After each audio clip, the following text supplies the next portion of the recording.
En una mañana bochornosa de agosto de 1855, un niño fue exhibido sobre un estrado de subastas en Savannah, Georgia. Nadie quiso comprarlo.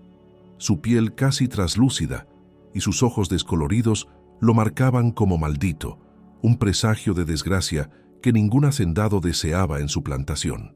El pregón comenzó en $20, descendió a 15, luego a 10, y el silencio siguió siendo el mismo. Cuando el subastador ya lo ofrecía por 5, una mujer alzó lentamente su abanico. Era Margaret Dunore, viuda y dueña de 4,000 acres a unas 12 millas de la ciudad. Anunció que pagaría $12 por caridad cristiana. La multitud aplaudió su aparente bondad. Nadie sabía que Margaret llevaba 3 años buscando exactamente a un niño como él. Nadie podía imaginar que, en los 14 años siguientes, 73 personas desaparecerían en su propiedad. El muchacho, a quien sus antiguos dueños llamaban Thomas, tendría unos 11 años y una delgadez que dejaba ver las costillas. El subastador, Cyrus Petton, anunció sin entusiasmo: lote 47, varón, aproximadamente 11 años, del patrimonio Hutchinson, cerca de Augusta. Presenta una condición particular. En 1855, la sola idea de albinismo arrastraba supersticiones entre blancos y personas esclavizadas. Se decía que atraían malas cosechas, que veían fantasmas, que estaban marcados por un castigo divino. La incertidumbre que su apariencia causaba desafiaba las categorías raciales sobre las que se sostenía todo el sistema. Margaret, serena, cerró el remate. Luego teatralizó su generosidad. Pagaré 12. Es deber de los cristianos socorrer a quienes todos rechazan. Hubo bendiciones en voz alta y sonrisas satisfechas, pero cuando el niño fue conducido a su carruaje, la mirada de Margaret no era piadosa. Era la de una naturalista examinando un espécimen raro.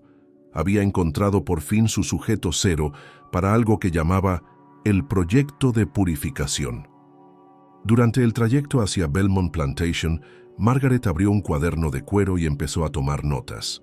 Edad aproximada, matiz exacto de piel y cabello, tonalidad de ojos según la luz, tamaño de manos y pies. Medía con la vista, escribía, volvía a medir. Augustus, su cochero desde hacía más de 20 años, mantenía la mandíbula tensa. Sabía que en Belmont la gente no huía, se desvanecía. Entre los esclavizados corría la voz. Quienes entraban en ciertos edificios ocultos no volvían a existir. El carruaje se internó por un pinar hasta un conjunto de construcciones escondidas casi a 1 milla de la casa principal. Se habían levantado entre 1843 y 1852, comprando materiales en pequeñas partidas por 3 estados distintos. Los obreros fueron vendidos al terminar, dispersados para que nadie pudiera comparar historias. Ante el edificio mayor, Margaret bajó y ordenó a Thomas seguirla. Dentro, pisos de pino impecables, paredes encaladas, ventanas de vidrio. Le mostró un cuarto pequeño con cama y colchón, una silla, una mesa con jofaina y un estante. «Este será tu cuarto», dijo con frialdad cultivada. «Recibirás alimento, ropa y techo. A cambio cooperarás con procedimientos, exámenes médicos, mediciones, observaciones. ¿Entiendes?» Thomas asintió sin entender nada, salvo que obedecer era sobrevivir. «¿Lees? ¿Escribes?» Negó con la cabeza. «Aprenderás. Desde mañana estudiarás lectura, escritura y filosofía natural. Podrás preguntar solo sobre tus lecciones. No hablarás sin permiso. No intentarás salir. Si obedeces, te tratarán bien. Si desobedeces, el castigo será severo». Margaret cerró por fuera con llave. Thomas quedó inmóvil mucho rato. Luego se sentó en el borde del colchón, espalda a la pared, rodillas al pecho, esperando lo que viniera. En el sótano fresco de otro edificio, Margaret encendió lámparas de aceite y abrió un diario de tapas de cuero. Con letra pulcra escribió: 17 de agosto de 1855. El sujeto cero ha llegado a Belmont. Observaciones iniciales. Albinismo pleno. Mañana, mediciones preliminares. Luego, evaluación educativa. Este sujeto será la base de todas las fases. Para Margaret, Thomas no era un niño. Era la llave para desentrañar lo que ella creía secretos de la herencia humana. Pasó una hora registrando matices de piel y cabello, el brillo de los ojos según la luz, proporciones del cuerpo, incluso la talla de manos y pies. Nada de humanidad, todo dato. Los días de Thomas adoptaron una rutina rígida que Margaret imponía con una regularidad implacable. Cada mañana, a las 6 en punto, ella misma abría la puerta y marcaba su estatura contra el marco. Una vez por semana lo pesaba en una balanza traída de Filadelfia. Una vez al mes le hacía un examen físico completo, más de 1 hora de mediciones con una precisión casi quirúrgica. Después venía el desayuno, harina de maíz, a veces leche o melaza, calculado por Margaret según una ingesta calórica óptima. A las 7 comenzaban las lecciones. Un tutor nervioso de Savannah, Christopher Vance, acudía 2 veces por semana para enseñarle lectura, escritura y aritmética. Creía participar en un experimento progresista para medir si los niños esclavizados podían aprender materias académicas. Ignoraba el alcance real. Thomas, con hambre de sentido y silencio de superviviente, avanzó con rapidez sorprendente. Al cabo de 1 año leía textos complejos, escribía con letra clara y resolvía matemáticas avanzadas. Margaret parecía satisfecha, aunque su aprobación era clínica, no cálida. Le asignó libros de su biblioteca, anatomía ilustrada, manuales agrícolas de cría de ganado, tratados de filosofía natural sobre herencia y variación. El verdadero propósito afloró en las lecciones privadas. Sentada frente a él, con láminas de anatomía entre ambos, Margaret desplegaba su doctrina, cómo los rasgos pasan de padres a hijos, cuadros de cruzas de caballos, la idea de que características deseables se concentran con selección. Luego cruzaba una frontera moral con voz inmutable. Aplicaba esas nociones a seres humanos. Sostenía que las razas eran etapas de desarrollo distintas, que la inteligencia y la belleza se heredaban y podían mejorarse con apareamientos controlados. Thomas escuchaba inmóvil, la mirada pálida fija en los gráficos. Sabía que interrumpir traía reprensiones afiladas. Margaret no necesitaba golpearlo. Su aislamiento total ya era castigo suficiente. A Thomas solo se le permitía tratar con Margaret, con Vance y a veces con Augustus el cochero, que entregaba provisiones y callaba. Lo que Thomas aún no comprendía era que Margaret lo preparaba para un papel específico. No lo educaba por filantropía, sino porque necesitaba que entendiera lo que un día le exigiría, que comprendiera la herencia, que memorizara por qué. Ciertos emparejamientos daban ciertos resultados, que valorara la importancia del experimento. Porque llegado el momento al madurar, dejaría de ser observado para convertirse en agente activo de la línea mejorada que Margaret soñaba. El complejo albergaba a otros, aunque Thomas casi no los veía. Desde su ventana alcanzaba a Pitus distinguir sombras escoltadas entre edificios. Por la noche, sonidos que helaban la sangre. Llantos, gritos entrecortados o silencios que pesaban más. Margaret mantenía alrededor de 25 personas en el recinto, rotándolas. Las adquiría por rasgos específicos, aceptaba a quienes otros dueños querían descartar y trasladaba desde la plantación principal a quienes mostraban cualidades que deseaba estudiar. Vivían en cuartos comunes con alimento y techo suficientes, pero cortados del mundo.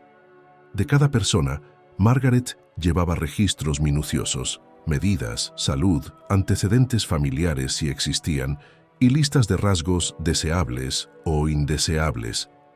Con frialdad de contable, planificaba emparejamientos y llenaba cuadros que relacionaban combinaciones con los rasgos de los hijos. Tras 13 años, sus cuadernos hablaban de docenas de nacimientos y de algo más oscuro, altísima mortalidad, sobre todo en infantes, y numerosas desapariciones. Lo que Thomas ignoraba entonces era la verdad detrás de esas ausencias. Bebés con deformidades o problemas de salud no vivían mucho. En los papeles se leía «no prosperó» o «falleció por debilidad natural». Pero testigos que hablarían tras la muerte de Margaret recordarían otra cosa. Lactantes retirados al poco de nacer y nunca más vistos, un cementerio pequeño en lo profundo del Pinar, marcado solo con estacas numeradas, y un sótano forrado en cobre donde Margaret conservaba muestras biológicas en frascos de alcohol, algunas inquietantemente humanas. Durante sus primeros años en Belmont, Thomas vivió sin conocer la magnitud del horror que lo rodeaba. Su mundo se limitaba a 4 lugares: su pequeño cuarto, la sala de estudio, el cuarto de exámenes y a veces el patio donde le permitían ejercitarse bajo estricta supervisión. Margaret cuidaba de su salud con meticulosidad, no por compasión, sino como quien preserva un espécimen valioso. Se aseguraba de que comiera lo necesario, de que respirara aire fresco y mantuviera el cuerpo fuerte para sus propósitos. Cuando Thomas cumplió 14 años, en 1857, las lecciones cambiaron de tono. Margaret comenzó a explicarle con detalle lo que llamaba la ciencia de la reproducción. Utilizaba gráficos anatómicos, láminas y frascos con muestras conservadas en alcohol. Hablaba de la concepción, la gestación y el nacimiento con una frialdad que borraba cualquier noción de humanidad. Repetía una y otra vez que su albinismo era una joya genética, una oportunidad única para entender la transmisión de los rasgos. «Eres algo extraordinario», le dijo cierta tarde, observándolo con sus ojos grises duros como piedra. «Tu albinismo es la expresión pura de una característica recesiva. Si se combina con sujetos que posean los rasgos complementarios, los resultados serán invaluables para la ciencia. No estás aquí solo para ser observado, Thomas. Eres la clave de la siguiente fase del proyecto». Thomas comprendió el sentido de aquellas palabras, y el miedo se le clavó en el pecho como un cuchillo helado. Quiso correr, pero ¿a dónde podría huir? Belmont estaba rodeado de bosques vigilados por capataces y perros entrenados. Incluso si escapaba, su piel lo delataría en cualquier parte. En la Georgia de 1857, un joven albino no tenía lugar alguno donde esconderse. Aquel invierno enfermó gravemente de neumonía. Durante su convalecencia ocurrió algo inesperado. Augustus, el cochero, comenzó a hablarle en voz baja cuando traía las provisiones. Eran conversaciones cortas, apenas unas frases. «¿Cómo te sientes hoy? El clima va a cambiar. Escuché grillos anoche». Pero para Thomas, esas breves palabras eran una grieta de humanidad en un mundo de silencio. Un día de junio de 1858, mientras Thomas descansaba en el patio, Augustus se detuvo un momento más de lo permitido. «Sabes que no se detendrá», le murmuró. «Lo que está haciendo no va a parar. Pero tú eres más listo que ella. Has aprendido de sus libros. Quizás puedas ver algo que ella no». No dijo más y se alejó, pero esas palabras encendieron una chispa. Por primera vez, Thomas pensó que el conocimiento que le habían impuesto podía ser también su arma. Comenzó a observar con atención los errores en las teorías de Margaret, los fallos en sus cuadros y los resultados que no coincidían con sus predicciones. Comprendió que su maestra, tan segura de dominar la vida, no entendía realmente las leyes que intentaba controlar. A mediados del verano, Margaret reanudó las clases con intensidad. Le anunció que cuando cumpliera 15 años, iniciaría la siguiente etapa. Había escogido varias mujeres del recinto que, según sus registros, poseían características óptimas. Su voz sonaba tan calmada como si hablara de cosechas o ganado. Thomas la escuchó en silencio, asintiendo mientras dentro de él algo despertaba. Ya no era un sujeto pasivo, estaba planeando. Cada noche, al recostarse en su estrecha cama, repasaba los libros y teorías que había aprendido, convencido de que el conocimiento podía salvarlo. Margaret le había dado sin darse cuenta el instrumento para resistir, y aunque su cuerpo seguía encerrado, su mente empezaba a buscar salidas que ella jamás podría prever. El otoño de 1858 trajo a Belmont una visita inesperada. Un carruaje llegó un 12 de octubre con un hombre alto y delgado que portaba una carta del Colegio Médico de Charleston. Se llamaba Dr. Harrison Pembroke y había oído rumores sobre una plantación donde se estudiaban anomalías hereditarias. Margaret lo recibió con su habitual cortesía distante. Servía té mientras observaba calculando. Pembroke era un hombre de ciencia, con formación en Filadelfia y reputación creciente entre los círculos médicos del sur. Su obsesión era la herencia de las enfermedades, y sus teorías rozaban las ideas eugenésicas que empezaban a ganar terreno. El futuro de la medicina, le dijo entusiasmado a Margaret, no está en curar, sino en evitar que los linajes débiles se reproduzcan. Imagínese una sociedad donde cada generación sea más fuerte y pura que la anterior. Margaret lo escuchó con interés y frialdad. Aquel hombre podía ser una amenaza o una oportunidad. Si se horrorizaba ante sus métodos, podría denunciarla. Si compartía su ambición, podría ayudarla a perfeccionarlos. Tras un silencio medido, respondió: «Dr. Pembroke, he llevado ciertas observaciones entre la población esclavizada de mi propiedad. Experimentos modestos, pero reveladores. Quizá desee verlos». El médico aceptó encantado. Al día siguiente, Margaret lo condujo a través del bosque de pinos hasta el recinto oculto. Por primera vez, mostró su obra sin máscaras. Cuadernos apilados en estantes, gráficos de nacimientos, muertes, cruces y mediciones meticulosas que abarcaban más de una década.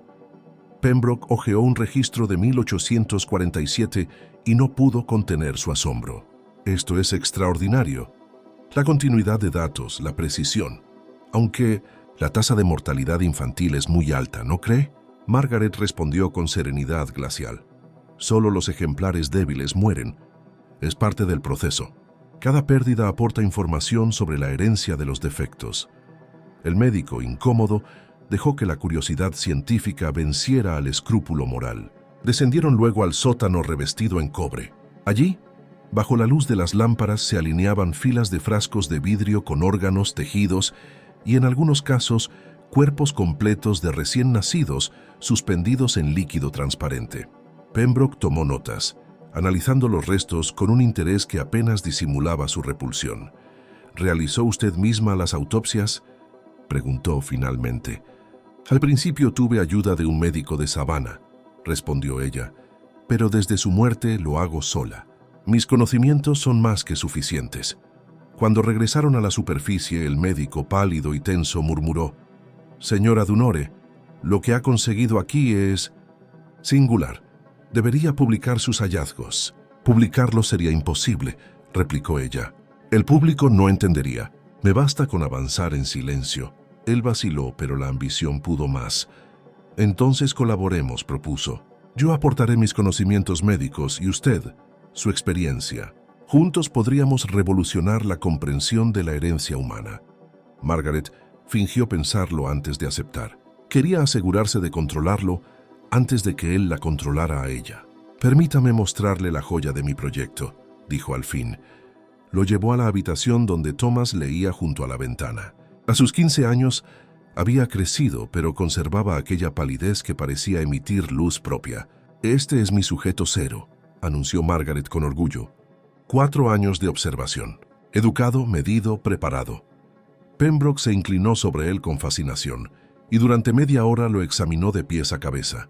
Thomas soportó las manos frías del desconocido con la resignación que los años de cautiverio le habían enseñado. «Le ha enseñado a hablar con propiedad», dijo el médico sorprendido. «Y a leer», añadió Margaret. «Debe comprender los protocolos que pronto ejecutará». «¿Protocolos?», preguntó él. «De reproducción», respondió ella sin pestañear. «En 6 meses comenzará la fase de cría». El silencio se hizo pesado. Pembroke desvió la mirada incómodo, pero no protestó. Margaret sonrió. Ya sabía que el ansia de conocimiento del médico era más fuerte que su conciencia.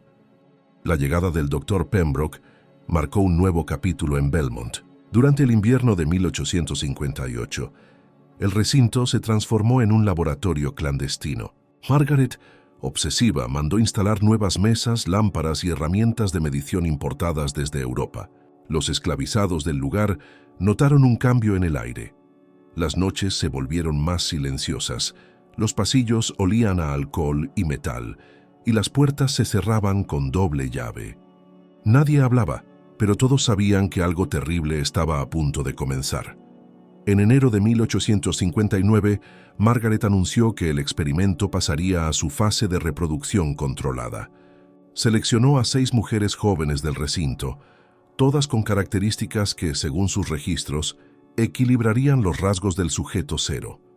En su cuaderno escribió: Objetivo: comprobar la transmisión de pigmentación y estructura facial a través del apareamiento selectivo. El sujeto principal ha alcanzado madurez fisiológica. Se iniciará el procedimiento con vigilancia médica. Thomas escuchó esas palabras desde el rincón de la sala, sintiendo que el suelo se desvanecía bajo sus pies. Sabía exactamente lo que significaban. Su cuerpo sería usado como una herramienta, su humanidad reducida a biología. Intentó negarse, pero Margaret no le dio opción. «No eres un esclavo común», le dijo con voz baja pero firme.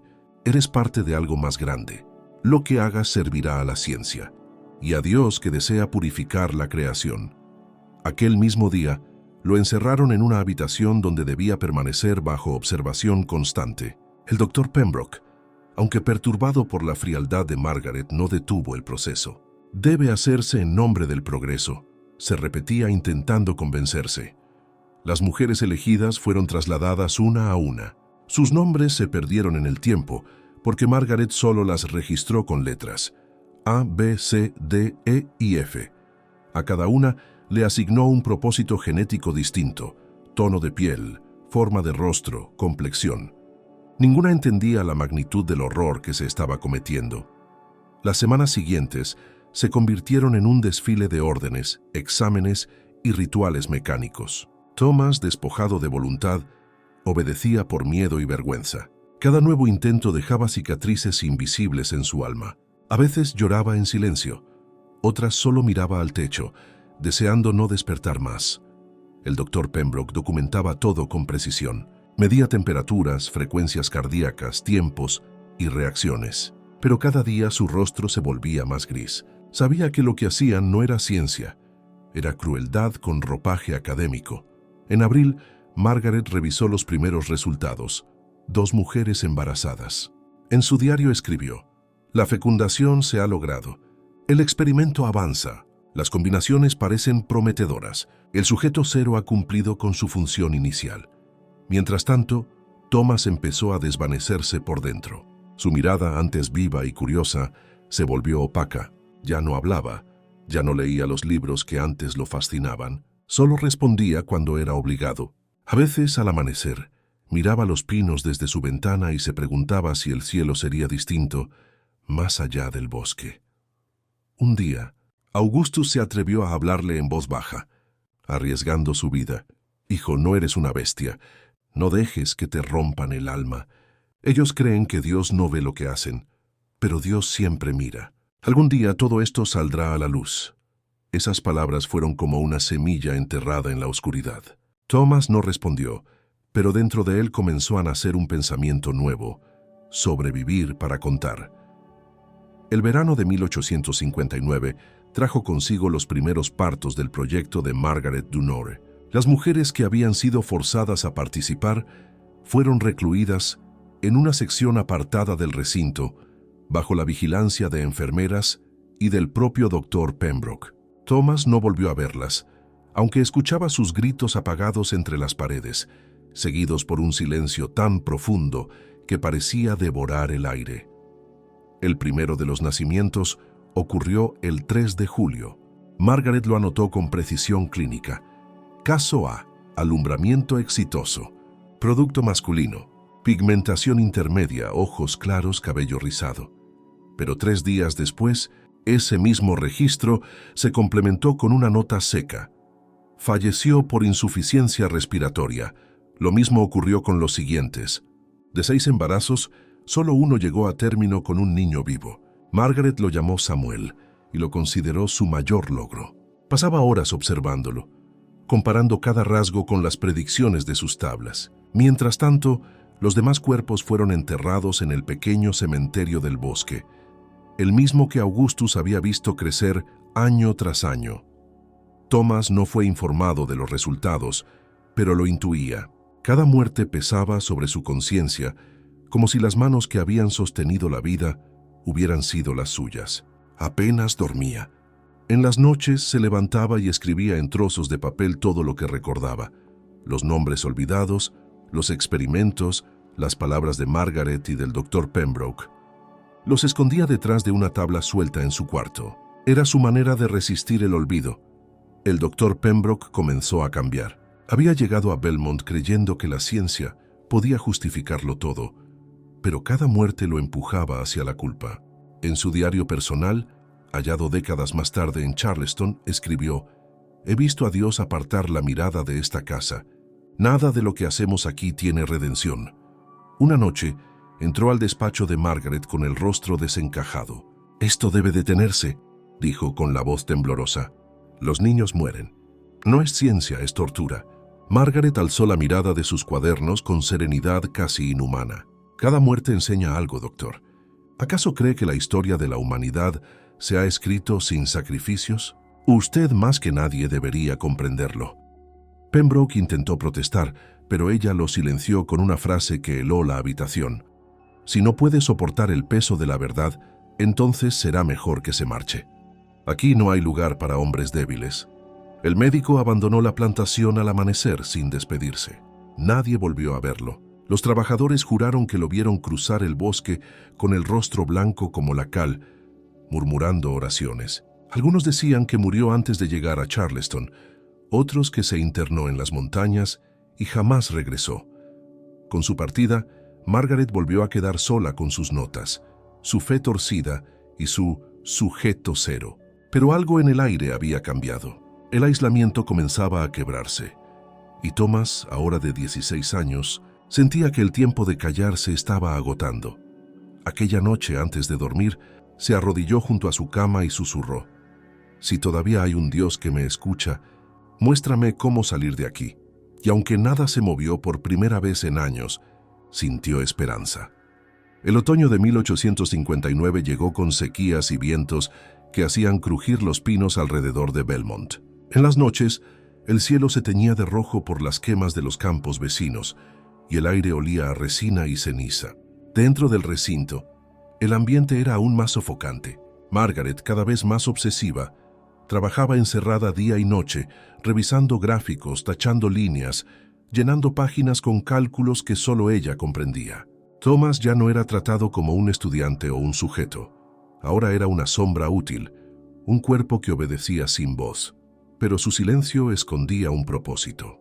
Desde la partida del doctor Pembroke, Thomas había notado pequeños descuidos, llaves mal colocadas, puertas que quedaban entreabiertas, registros olvidados en la mesa. Aprovechó cada oportunidad para memorizar caminos, contar pasos y localizar la salida hacia el bosque. Sabía que escapar no sería fácil, pero su mente había aprendido a pensar con paciencia científica, como lo hacía su captora. El 17 de octubre, el azar y el destino se unieron. Un rayo cayó en los pinares cercanos durante una tormenta breve, encendiendo un incendio que se propagó con rapidez. Los capataces corrieron a proteger la casa principal y los graneros, dejando sin vigilancia los edificios del laboratorio. Thomas escuchó los gritos afuera y comprendió que aquel caos era su única oportunidad. Rompió la tabla donde escondía sus notas y las ató con un trozo de tela a su pecho. Luego abrió la ventana con una herramienta que había afilado durante semanas a escondidas. El marco cedió con un crujido. Saltó. El suelo estaba mojado y resbaladizo, pero no se detuvo. Corrió entre los pinos mientras el humo lo envolvía todo. Detrás escuchó a Margaret gritar su nombre, una voz aguda, mezcla de furia y desesperación. «Thomas, vuelve aquí. No puedes huir de lo que eres», vociferaba. Mientras el fuego iluminaba su silueta entre las sombras, él no miró atrás. Cada paso lo alejaba de su prisión, pero también lo acercaba a un mundo que lo miraría con sospecha. Un joven de piel casi blanca, con acento de esclavo, sin papeles ni hogar. Corrió hasta que sus piernas no respondieron. Cuando el amanecer asomó, cayó exhausto cerca de un arroyo, temblando de frío y miedo. Al despertar, un anciano de piel oscura lo observaba desde la orilla. Vestía ropas de trabajo y sostenía una vara. «Tranquilo, muchacho», le dijo con voz serena. «Te vi anoche entre el fuego. Pensé que eras un espíritu. ¿De dónde vienes?» Thomas no supo qué responder. Solo murmuró. «De Belmont». El rostro del anciano se endureció al oír ese nombre. «Dios santo», susurró. «Nadie sale de ese lugar con vida». El hombre se llamaba Josiah Turner, un esclavo fugitivo que se escondía en los bosques, ayudando a otros a escapar hacia el norte. Lo llevó a su choza, le dio agua, pan duro y un manto. Thomas apenas podía hablar, pero Josiah entendió que había sido testigo de algo atroz. «No tienes que contarme todo ahora», dijo mientras encendía el fuego. «Lo importante es que sigas con vida. El resto, Dios sabrá qué hacer con eso». Aquella noche, Thomas miró las llamas y pensó en los gritos de las mujeres, en los niños que no sobrevivieron, en el rostro de Margaret iluminado por la locura. Entonces comprendió que no bastaba con escapar. Debía sobrevivir para recordar, porque si el horror quedaba en silencio, volvería a repetirse. Durante semanas, Thomas permaneció oculto con Josiah Turner en una cabaña improvisada entre los bosques del condado de Chatham. El anciano conocía las rutas secretas del ferrocarril subterráneo, aquella red clandestina de esclavos fugitivos, abolicionistas y predicadores que ayudaban a los oprimidos a huir hacia el norte. Cada noche, cuando el cielo se oscurecía por completo, Josiah le enseñaba a orientarse por las estrellas y a moverse sin dejar huellas. «El norte no está solo arriba», le decía con voz cansada pero firme. «Está donde un hombre puede respirar sin miedo, donde un alma puede levantar la cabeza sin ser golpeada». Thomas escuchaba en silencio. Dentro de sí, la culpa seguía viva como una herida que no cicatrizaba. Pensaba en las mujeres que Margaret había destruido, en los niños que nunca verían el amanecer, pero también recordaba las palabras de Augustus: «Dios siempre mira». Quizás aquel Dios, silencioso durante tanto tiempo, le estaba mostrando un propósito. Una noche de noviembre, Josiah le entregó un mapa dibujado a mano. «Seguirás el río Ogeechee hacia el noroeste. Allí te encontrarás con gente que dirá la palabra Jericó. Si la pronuncian, puedes confiar. Si no, sigue caminando». Thomas lo abrazó con gratitud. «¿Y usted?», preguntó. «Yo ya he visto suficiente de este mundo, hijo. Mi deber es ayudar a otros a encontrar su libertad. Pero tú llevas algo más grande. La verdad que cargas vale más que cualquier oro». Partió antes del amanecer, con el cuaderno escondido bajo su ropa y una determinación que nunca antes había sentido. El viaje fue largo y peligroso. Caminaba solo, escondiéndose de los patrulleros y cazadores de esclavos. Dormía en establos abandonados, bebía del río y comía lo que encontraba. Cada paso lo alejaba más de Belmont y de la sombra de Margaret, pero también lo acercaba al recuerdo vivo de los que habían muerto allí. En una pequeña comunidad de libres en Carolina del Sur, conoció a Ruth y Benjamin Carter, un matrimonio de predicadores afroamericanos que colaboraban con el movimiento abolicionista. Lo recibieron con desconfianza al principio. Su piel clara y sus ojos pálidos lo hacían parecer un hombre blanco. Pero cuando Thomas les mostró las notas de Belmont, las lágrimas les nublaron la vista. «Hijo, lo que tienes en esas páginas puede abrir los ojos del mundo», dijo Benjamin. «Nadie cree que tales cosas pasen, pero si esto se publica, si se cuenta, ya no podrán negarlo». Ruth, con ternura, le colocó una mano en el hombro. «Dios te guardó por un motivo. No fue para sufrir en vano, fue para que hablaras por los que ya no pueden». Esa noche, Thomas lloró por primera vez desde que había escapado. No era llanto de miedo, sino de alivio. Por primera vez en su vida, alguien lo miraba como un ser humano. Al amanecer, Benjamin decidió llevarlo hasta Filadelfia, donde conocía a un impresor abolicionista que publicaba panfletos contra la esclavitud. Thomas aceptó, aunque sabía que el camino sería largo y lleno de riesgos. Pero algo había cambiado en él. Ya no era el niño del estrado de subastas, ni el sujeto de un experimento monstruoso. Era un testigo, y su voz tenía un destino. El viaje hacia Filadelfia duró casi 2 meses. Thomas y Benjamin se unieron a un pequeño grupo de fugitivos, guiados por abolicionistas encubiertos. Dormían en graneros, iglesias abandonadas o sótanos de familias que se arriesgaban a ser encarceladas por ayudarles. Cada noche, Benjamin le recordaba: «Caminarás con los ojos abiertos, pero con el corazón firme. El miedo es el amo que más cadenas deja». Al cruzar la frontera con Pensilvania, Thomas sintió algo que jamás había experimentado. El aire libre no olía a obediencia. Por primera vez su piel, tan pálida y distinta, no era una marca de maldición, sino un manto que lo protegía. Podía mezclarse entre la multitud, pero aún así, el peso de lo vivido lo seguía como una sombra. Llegaron a Filadelfia en el invierno de 1860. El ruido de las calles, los carros y los vendedores le pareció un mundo ajeno. Benjamin lo condujo hasta un edificio discreto, donde vivía Elijah Greenwood, un impresor y activista conocido por publicar testimonios de esclavos fugitivos. Era un hombre canoso, de voz suave y mirada inteligente. «Así que tú vienes de Georgia», dijo tras escuchar el relato. «Muchos han escapado de plantaciones, pero nunca he oído algo como esto. ¿Dices que la señora Dunore mantenía registros?» Thomas asintió y sacó los papeles envueltos en tela. Elijah los desplegó sobre la mesa. Los ojos del impresor se abrieron al ver las columnas de datos, los dibujos de cuerpos, los diagramas de herencia. «Esto», susurró, «esto es prueba de un crimen que el mundo no puede ignorar».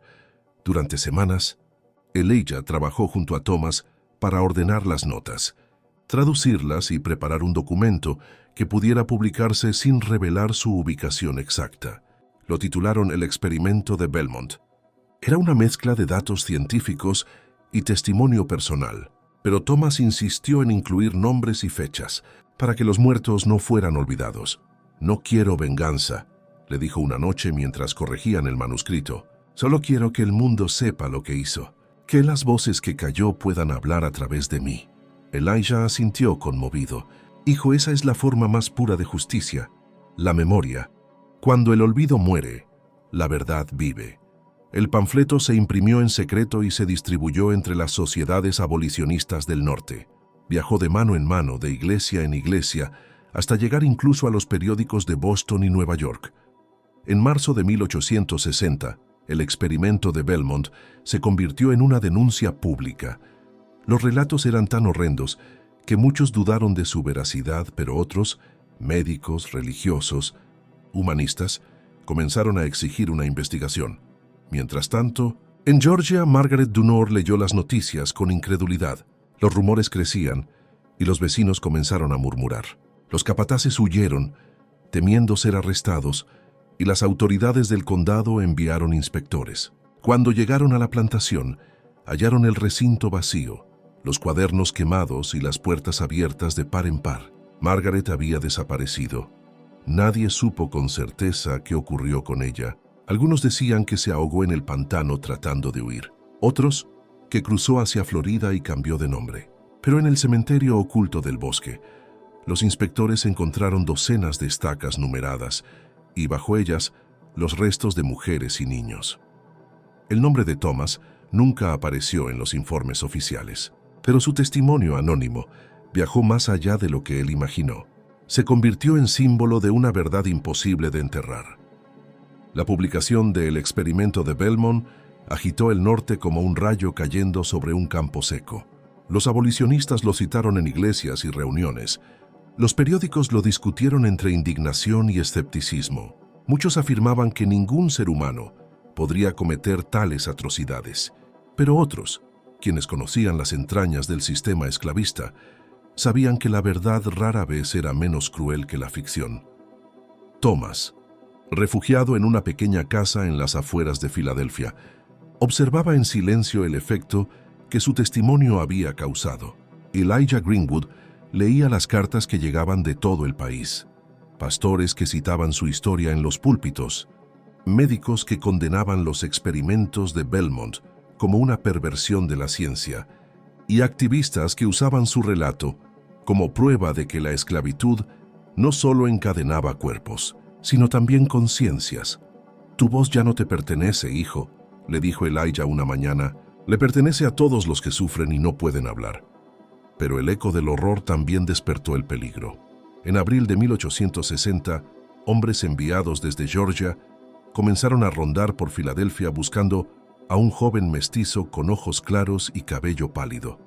Los cazadores de recompensas ofrecían dinero a quien diera información. Thomas tuvo que ocultarse de nuevo. Elijah lo llevó con un grupo de cuáqueros que lo escondieron en el sótano de una iglesia durante semanas. Allí, en la penumbra, Thomas escribió un nuevo cuaderno. Ya no eran apuntes científicos, sino recuerdos humanos, los nombres de las mujeres del recinto, las canciones que escuchaba en las noches, los rezos ahogados de quienes morían sin despedida. Cada página era una ofrenda a la memoria de los que se habían perdido en el bosque de Belmont. En julio, Elijah regresó con noticias. Los tribunales de Georgia han abierto una investigación, no por compasión, sino porque el escándalo se ha vuelto imposible de ocultar. Y escucha bien, muchacho. El nombre de la señora Dunore ya no es respetado. Hasta sus propios vecinos la llaman monstruo. Thomas permaneció inmóvil. No había alegría en su rostro. «No quiero que la odien», respondió con calma. «Quiero que recuerden, que nadie vuelva a pensar que el conocimiento justifica el dolor». Ese verano, Thomas trabajó ayudando en la imprenta de Elijah, aprendiendo el oficio que le daría sustento el resto de su vida. En las noches, se unía a reuniones abolicionistas, pero nunca revelaba su nombre verdadero. Usaba solo un seudónimo, T.J. Belmont, el nombre del lugar que lo marcó para siempre. Con el tiempo, el experimento de Belmont cruzó el océano y llegó a Europa, donde intelectuales y médicos lo citaron como ejemplo del abismo moral del racismo pseudocientífico. Mientras tanto, en Georgia, los rumores sobre Margaret Dunore se convirtieron en leyenda. Algunos afirmaban haber visto su sombra en los pantanos. Otros juraban escuchar gritos entre los pinos cuando el viento soplaba desde el este. Y aunque la justicia humana nunca la alcanzó, la verdad ya había sido liberada. Nadie podría volver a sepultar lo que Thomas había contado. En los años que siguieron, el país se hundió en el caos de la guerra civil y los ecos del caso Belmont quedaron sepultados bajo los cañones y el fuego. Pero Thomas, oculto bajo su nuevo nombre, siguió viviendo discretamente en Filadelfia, ayudando a imprimir folletos que hablaban de libertad, justicia y dignidad humana. Nunca buscó fama ni reconocimiento. Su único deseo era que el dolor de los que murieron en aquel bosque no se perdiera en el olvido. Elijah Greenwood envejeció rápido. En 1864, mientras la guerra ardía en el sur, llamó a Thomas a su taller. «He guardado algo para ti», le dijo abriendo una caja de madera. Dentro estaban los últimos ejemplares originales del experimento de Belmont y una copia manuscrita del testimonio completo. «Si algún día este país sana sus heridas», continuó Elijah, «entrégalo a alguien que pueda cuidarlo, porque los hombres olvidan pronto, y el olvido es el terreno donde el horror vuelve a crecer». Cuando Elijah murió al año siguiente, Thomas lo enterró detrás de la iglesia cuáquera, bajo un árbol de magnolia. Desde entonces, juró mantener viva la historia, aunque fuera solo a través de palabras susurradas. En 1865, con la guerra terminada y la esclavitud abolida, Thomas caminó una última vez hacia el sur. Necesitaba mirar de frente el lugar que había marcado su vida. El viaje fue largo y peligroso. Las carreteras estaban llenas de soldados, ruinas y hambre. Cuando por fin llegó al condado de Chatham, halló lo que quedaba de Belmont: muros derrumbados, árboles quemados y silencio. Entre los pinos secos encontró el cementerio. Las estacas ya no existían, pero el suelo aún mostraba las marcas de antiguas tumbas. Allí, de pie bajo el sol, Thomas abrió su cuaderno y comenzó a leer en voz alta cada nombre que recordaba: Elisa, Sarah, Hannah, los niños sin nombre. Todos ustedes viven mientras alguien los nombre. Su voz temblaba, pero no de miedo. Era la voz de un hombre que por fin había comprendido que la memoria también podía ser una forma de libertad. Dejó el cuaderno dentro de una botella de vidrio y la enterró junto a una raíz, sellando un pacto con los muertos. Luego se alejó sin mirar atrás. Años después, en 1870, cuando el país intentaba reconstruirse, Ecos de la Esclavitud, una publicación dedicada a rescatar testimonios reales de los horrores del pasado, reimprimió parte del relato original de Belmont. La historia, aunque casi olvidada, volvió a respirar entre las páginas. Y así, aunque el cuerpo de Margaret Dunore se perdió en el tiempo, su nombre quedó marcado como símbolo del abismo humano, y el de Thomas, aunque oculto, se convirtió en el eco de una verdad que sobrevivió al fuego. Los años transcurrieron lentamente. Thomas, ya bajo el nombre de T.J. Belmont, se estableció en Filadelfia como impresor y copista. Era un hombre discreto, de pocas palabras, pero con una mirada que contenía siglos de silencio. Quienes trabajaban con él sabían poco de su pasado. Decían que era reservado, casi ascético, y que cada domingo caminaba hasta la iglesia más antigua de la ciudad para encender una vela por los que no tuvieron tumba. Con el tiempo, la guerra quedó atrás, pero el racismo seguía arraigado. A menudo, Thomas veía cómo los hombres libres de color eran tratados con el mismo desprecio que antes. En las noches, escribía reflexiones en su diario. Nos dieron libertad, pero no nos devolvieron humanidad. Todavía nos miran como cuerpos, y no como almas. La plantación ha cambiado de nombre, pero sigue viva en la mente de los hombres. Su cuaderno, que guardaba celosamente, se convirtió en su única compañía. En él relataba los pequeños actos de bondad que encontraba en la ciudad. Un niño que compartía pan con otro, una mujer que cantaba salmos en la calle, un anciano que ofrecía abrigo en el invierno. Decía que esos gestos eran los ladrillos con los que Dios reconstruye el alma humana. En 1873, un joven periodista lo visitó en su taller. Había oído rumores sobre un impresor albino que conocía de cerca los horrores de la esclavitud. «Señor Belmont», le dijo el muchacho, «dicen que usted vivió en una plantación donde se hicieron cosas terribles, que escribió un testimonio que cambió conciencias. ¿Es verdad?» Thomas lo observó en silencio antes de responder. «La verdad no es mía, hijo. Pertenece a los muertos. Yo solo la llevé en mis manos un tiempo». El periodista insistió en escribir su historia, pero Thomas se negó. «No quiero que mi rostro eclipse los rostros de los que no pudieron hablar. Lo importante no soy yo, sino lo que aprendimos. Que cuando el hombre olvida su compasión, se vuelve peor que una bestia». El joven se marchó decepcionado, pero sus palabras quedaron grabadas. Años más tarde, aquel periodista publicaría un ensayo titulado «El testigo invisible», inspirado en aquella conversación. Thomas envejeció en paz, aunque su mirada seguía cargando con el peso de Belmont. Cada aniversario de su huida dejaba un ramo de flores secas en el umbral del taller y murmuraba una oración. «Que sus nombres sigan vivos mientras yo respire». Nadie supo con certeza cuándo murió. Algunos vecinos recordaban haberlo visto por última vez en el invierno de 1885, saliendo del taller con una Biblia en la mano. Al día siguiente no volvió. En su mesa quedó abierto su diario, con una última frase escrita en letra temblorosa. «El Señor no me sacó del infierno para olvidar su fuego, sino para contar que aún puede apagarse con verdad». Pasaron los años, y el nombre de T.J. Belmont se desvaneció entre los registros de Filadelfia. El pequeño taller donde había trabajado quedó abandonado, cubierto de polvo y telarañas. Hasta que en el verano de 1901, un joven aprendiz de imprenta llamado Henry McCall entró al edificio buscando repuestos de tipografía.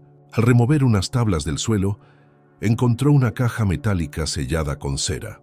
Dentro había hojas amarillentas, un cuaderno forrado en cuero y una botella de vidrio con un papel enrollado en su interior. En la primera página del cuaderno se leía «Belmont, Georgia, año del Señor de 1859. Que quien lea esto recuerde que hubo hombres y mujeres hechos polvo por la soberbia de otros. Que sus nombres no se pierdan en el humo». Henry, intrigado, llevó el hallazgo a un historiador local, quien reconoció en aquellas páginas fragmentos del famoso panfleto «El experimento de Belmont», pero con relatos mucho más extensos y detallados, descripciones de los laboratorios, nombres de víctimas, fechas exactas, incluso dibujos a lápiz del recinto y del rostro de Margaret Dunore. El historiador comprendió que no eran simples notas, sino el testimonio completo de Thomas, escrito durante los años que vivió oculto. El documento fue enviado a una sociedad abolicionista de Filadelfia, que lo publicó en forma de libro bajo el título «Ecos de la esclavitud, Memorias del sujeto cero». El libro causó un impacto profundo. Se convirtió en una obra citada por médicos, teólogos y defensores de los derechos humanos. Por primera vez, el horror de Belmont era contado no como un rumor, sino con la voz del sobreviviente. Los lectores quedaron estremecidos por la frialdad con que Margaret describía la vida y la muerte de los esclavizados, pero también por la serenidad con que Thomas escribía sobre el perdón. En un pasaje, Decía, no guardo odio hacia quienes me hirieron. El odio es el aire que respiraban en Belmont.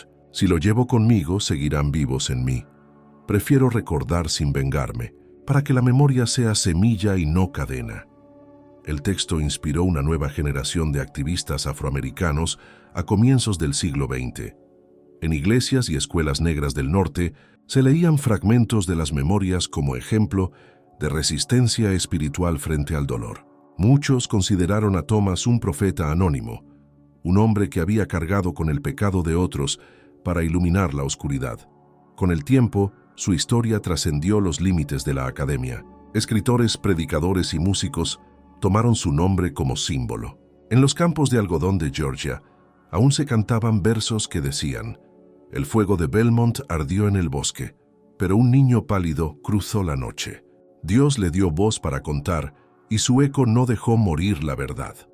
A comienzos del siglo XX, ecos de la esclavitud, memorias del sujeto cero, comenzó a circular entre universidades y bibliotecas del norte.